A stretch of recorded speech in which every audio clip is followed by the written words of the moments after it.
lot of moisture, a lot of water in the air around here.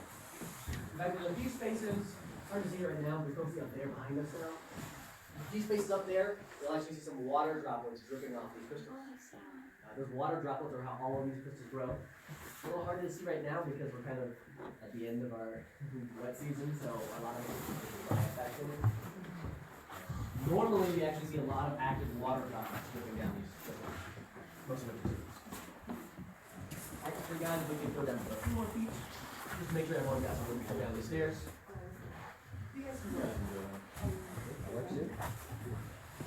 You don't have to go down those stairs, though. Nope, it's all flat. Thank you. And it's a little hard to see a little bit. These are actually good to fill this corner if you like as well.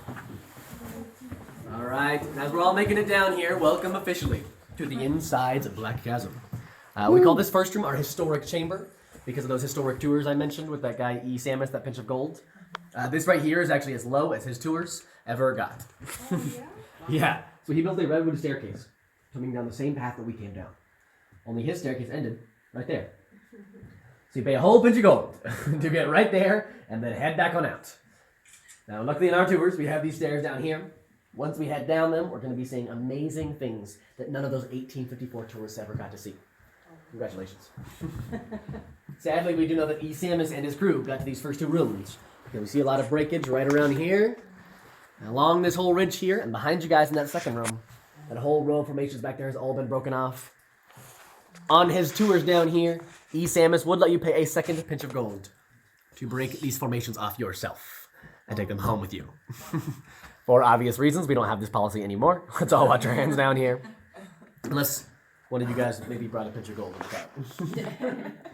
Now, I mentioned there were going to be a lot of different shapes. I already heard some of these words thrown around. Do we know what these guys on the ceiling are? Pretty common crystals.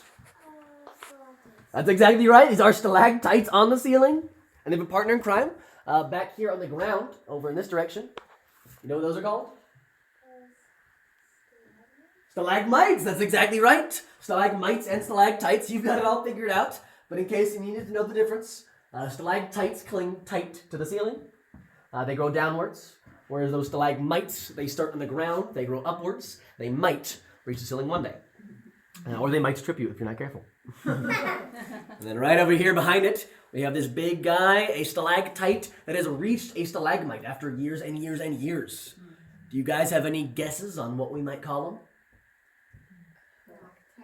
Helictites is a great guess, but actually these guys are those helictites. You get a good memory though.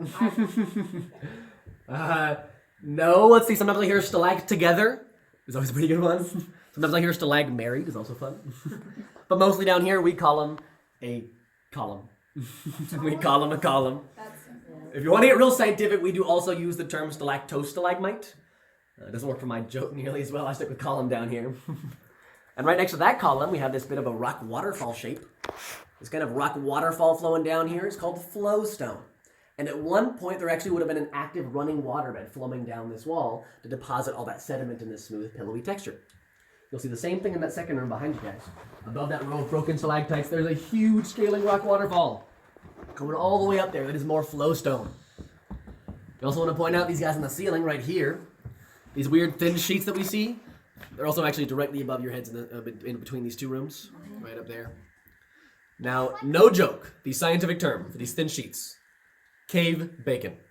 That is what they call it. And you can kind of see what they're talking about, right? I personally think those miners were just getting pretty hungry down here, but it turns out I bust out this trusty UV light. You can actually see those white and brown bacon stripes a bit more clearly up there. Now it turns out actually all of the white crystal in this cave wants to glow that green shade under a UV light. It's a little hard to see with the light on as well, but that UV light, when it's not being drowned out by a visible light, will glow that green shade, cause all these crystals to grow that green shade. That is the response that calcite has to a UV light. You actually see that all over our cave. It's harder to see in this first room because we see a lot of crystals that are covered in dirt. But the farther we get from the entrance, the less dirt we see. But like you were mentioning, helictites are kind of what we're known for here at Black Chasm. They're going to be right in that crack in the wall. Right in there. And if you can't quite see them if you're in the second room, they're also way in that second room, way up on the ceiling in the far wall up there. Those thin crystals that look like coral or tree roots. There's also a bunch right up at the top when you first walk in. Yeah, a lot of those. Actually, the ones up there, that's actually kind of boxed in that area.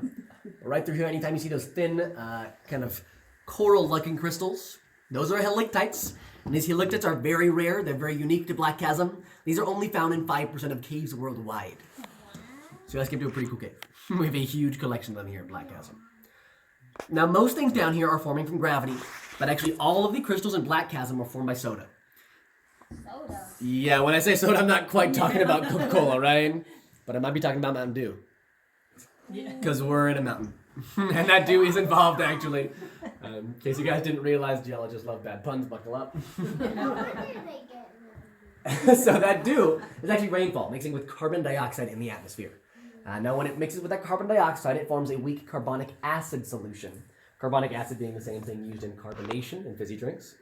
That acid ends up tearing through the marble in this cave, that blue stuff right in there, for 2 months before we ever see it reach the insides of Black Chasm.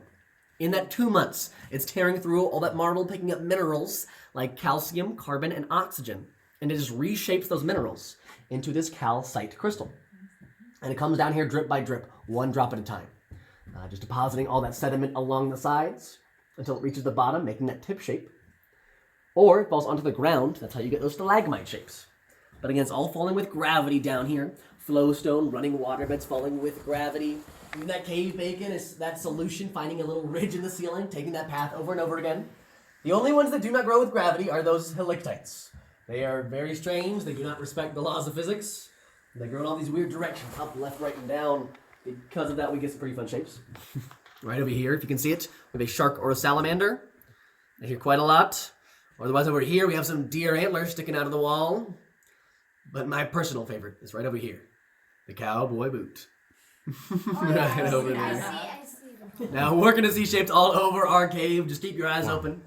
And if you guys do ever see any shapes yourself, feel free to let me know. I'd love to use them on later tours.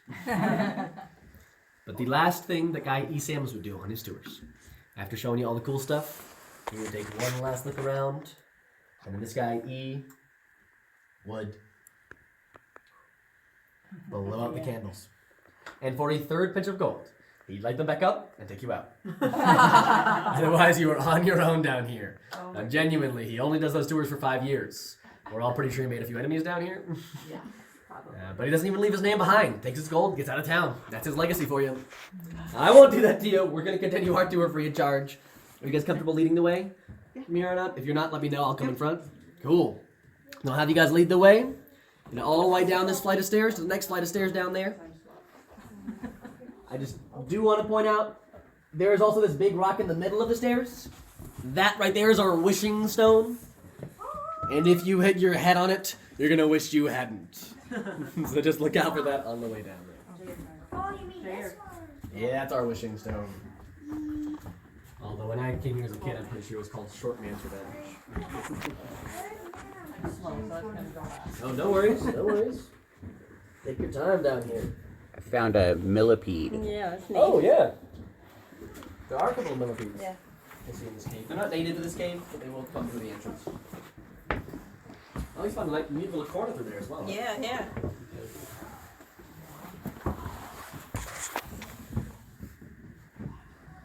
We also tend to get some salamanders, a few frogs. I love the salamanders out You have here. bats? Actually, no bats in this cave. Really? Yeah. Strange. Turns Thought out they were in all. we're a very vertical cave. You might notice coming down these stairs. Turns out I'm no bat expert, but what I'm told is that bats prefer more horizontal caves. Makes sense. Like in and out of Yeah. caves. That being said, we do get Yeah. one bat every October. He comes in Oh, really? for about a week. We call him Rudy. He comes in, just hangs out in this first room here. We think it's part of a migratory pattern, but mostly he's just Huh. getting lost.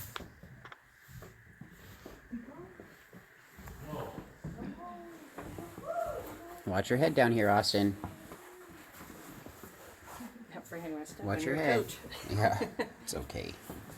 I step on it too. Yeah. Not gonna send you head first.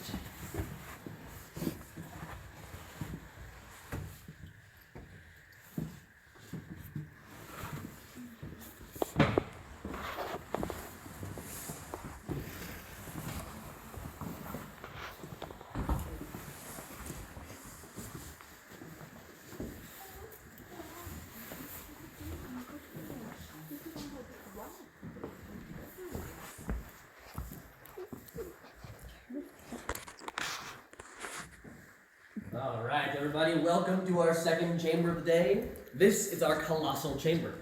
Turns out, pretty big room. What's up? Do any animals live in the water down there? That is a great question. Yes, in fact. There are two animal species that are native to Black Chasm. One of them lives in that water down there, one of those species. Now, it's a species of crustacean, which I is... just saw water drop. Oh, yeah, it's another thing. Those stalactites do drip water. Be careful. If you get dripped on, it's all good luck. We call them cave kisses.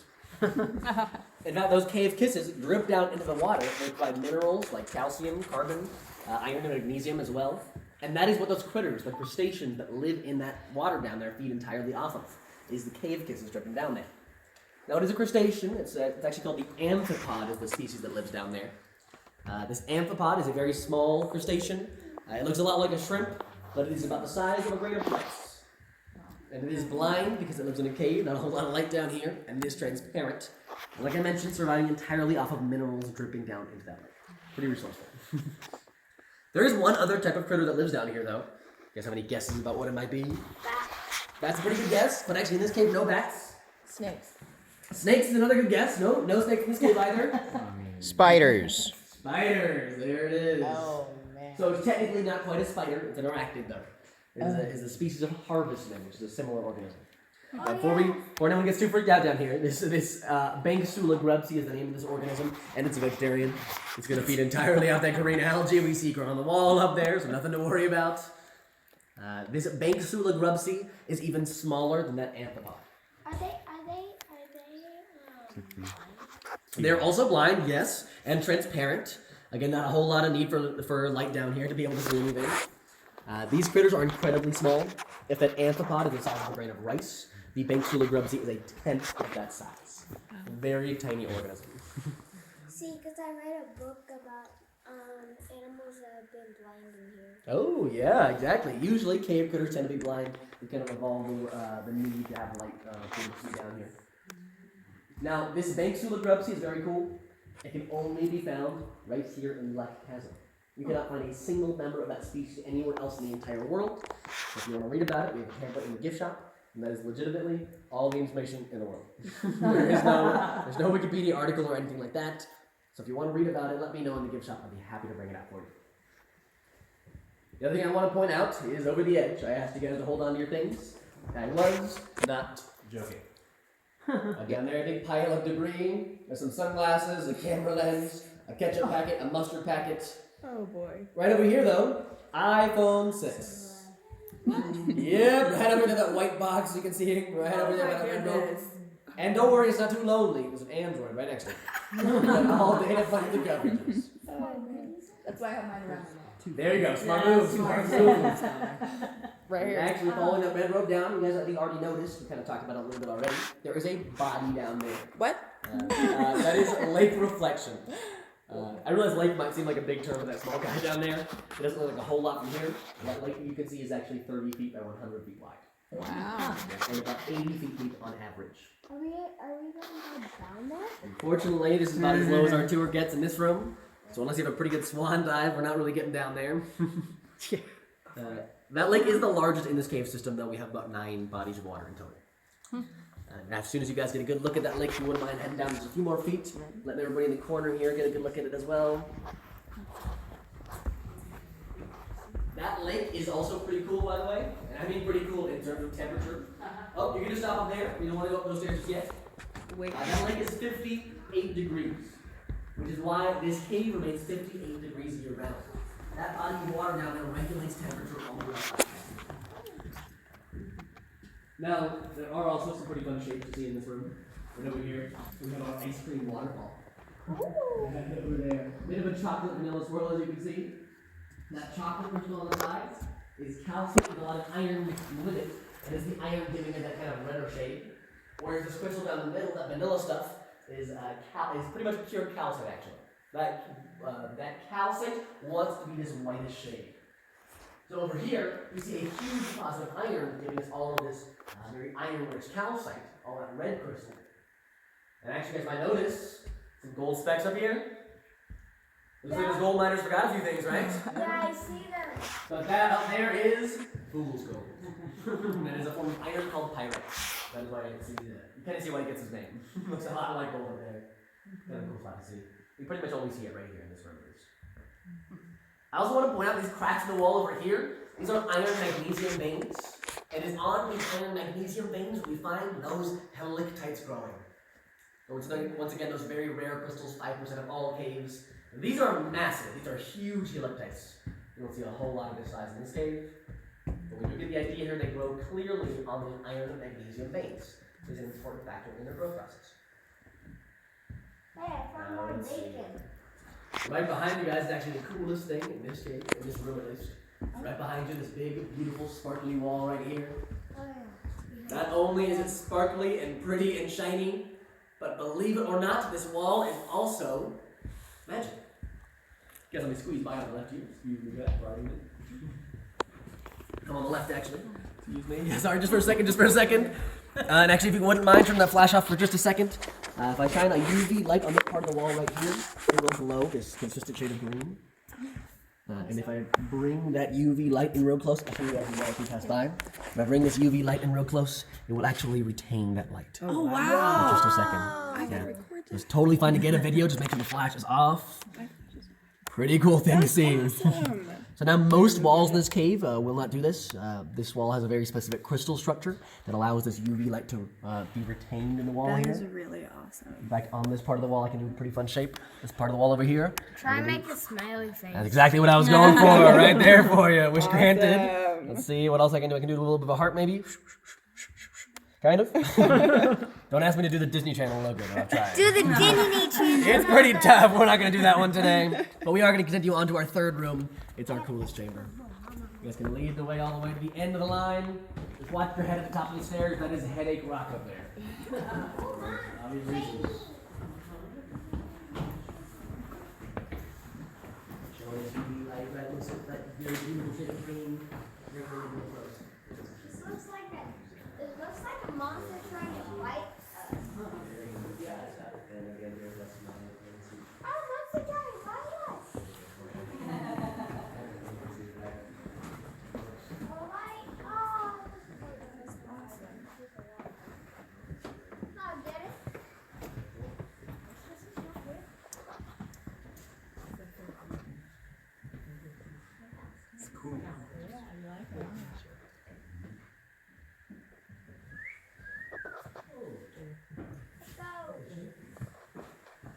Sorry.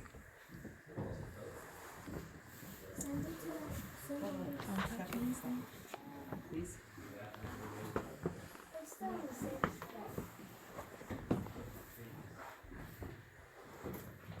Mom, send these to my teacher. I'll put them on Facebook. She's on Facebook. No, send them to my teacher so that she can show my phone. I don't know how far we go. Are we still moving through Yeah, sorry, continue on to the next room. The end of the line.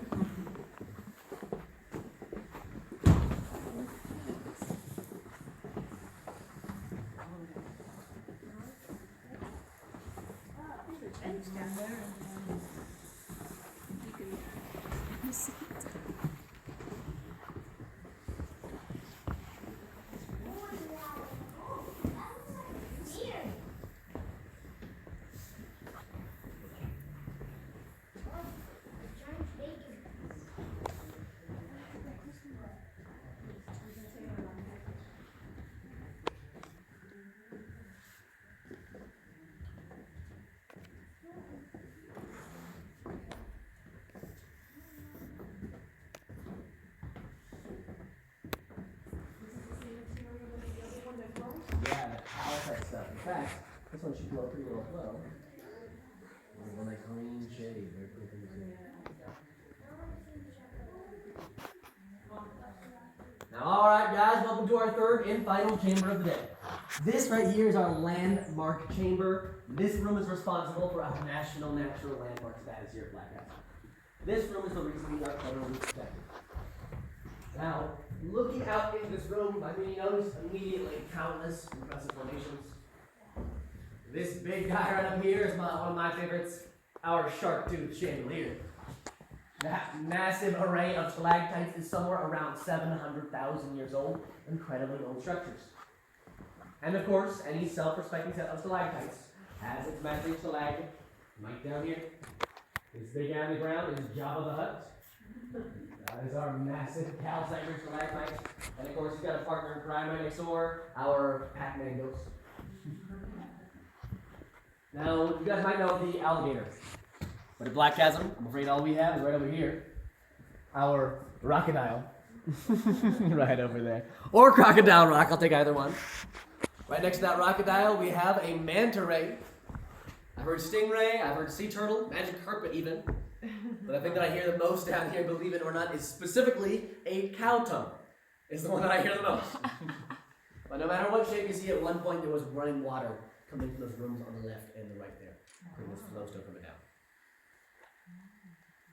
And now directly behind you guys, this big, beautiful, golden piece of calcite right over there. That is Butterscotch Falls. That is one of our most famous formations.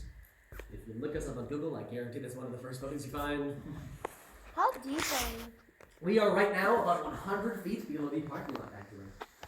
Directly below the parking lot. Ooh, directly? Imagine next thing you know, earthquake. Now, We don't think about that. now, as you can notice, Butterscotch is almost forming that column right there, getting really close. What do you guys think? Give it 5, 10, 15 years? 1,000, 5,000, 500 years? Any thousands. guesses? Thousands of years, right? Any other guesses? Maybe 2,000? Maybe 2,000 years? That's actually a pretty good guess. So get this. In this cave, stalactites grow at a rate of about 1 millimeter every 100 years. Oh my gosh. So it will take, several thousand before even those few inches connect right there. That's okay. This stalagmite is already having a lot of fun on its own. You notice it's very porous, has these holes running through it like a sponge. If I bring my flashlight in real close, you'll notice this stalagmite will actually glow.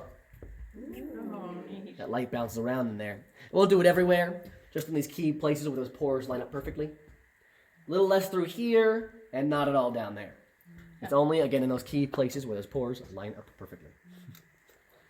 Actually, speaking of pores, right across the way, right over here, Oh my gosh. we have our... It looks like breakthrough. Okay, sure. Not the imagery I usually like to use down here, but these straight and narrow guys coming down through here, these are called soda straws because they're actually hollow in the middle, like a straw. They have a pore running down the very center. That allows that calcite solution to drip down only the center of the crystal and deposit more sediment at the very bottom. Eventually, that pore does seal up with calcite. That is how water starts flowing down the sides, and we get the sloping shapes and cone shapes that we saw before. But as long as they are like straight and narrow, like these guys over here, they are going to be called soda straws, and they're going to be hollow in the middle. And actually, usually helictites around here are also hollow in the middle. And so you'll notice helictites tend to grow very well with soda straws. Notice there's a soda straw there, a bird sitting on a perch. Right there. There's a helictite up here forming an infinity sign, showing their disrespect to physics. And a few of them have actually tied knots around themselves. I'll point out way over here. I mentioned we were 100 feet below the parking lot. Right over there, you can see all those helictites growing consistently on those iron magnesium veins. That spot is directly 80 feet below the fire truck you saw in the parking lot. If you guys happen to see that. There's a big yellow fire truck up there.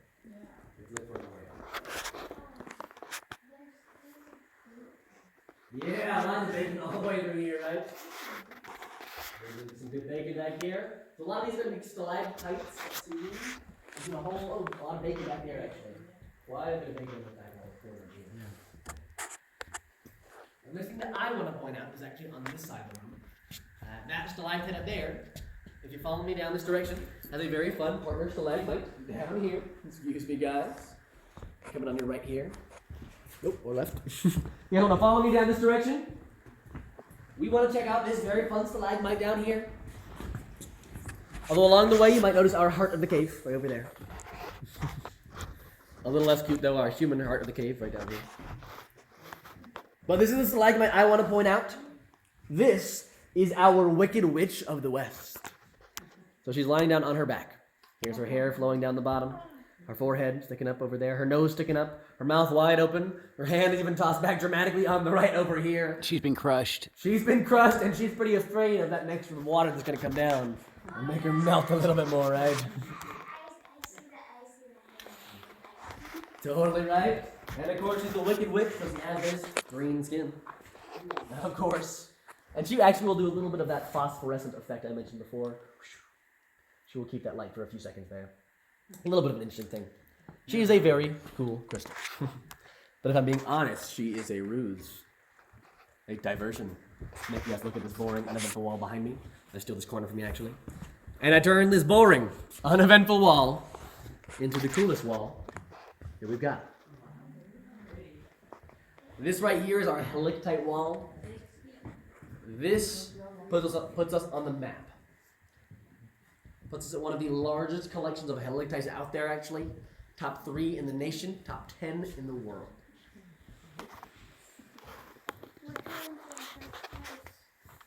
Mount Timpanogos in Utah. And then you have the Caverns of Sonora in Texas. Now this guy right up here is our mascot.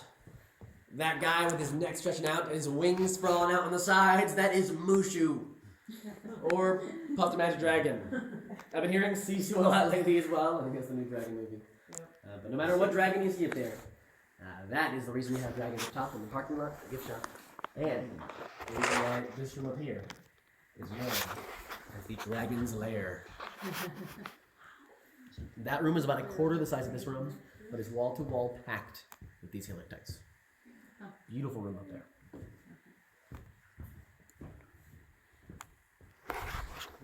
I like to point out right above us, easy to miss, our upside down coral reef right up there. Although my coworkers actually called this section Plumber's Nightmare. It's pretty good too. And then right next door to that, we have my favorite section of this cave, our upside down pine forest. Just love pine trees covered in snow. And with that, guys, that's pretty much the truth.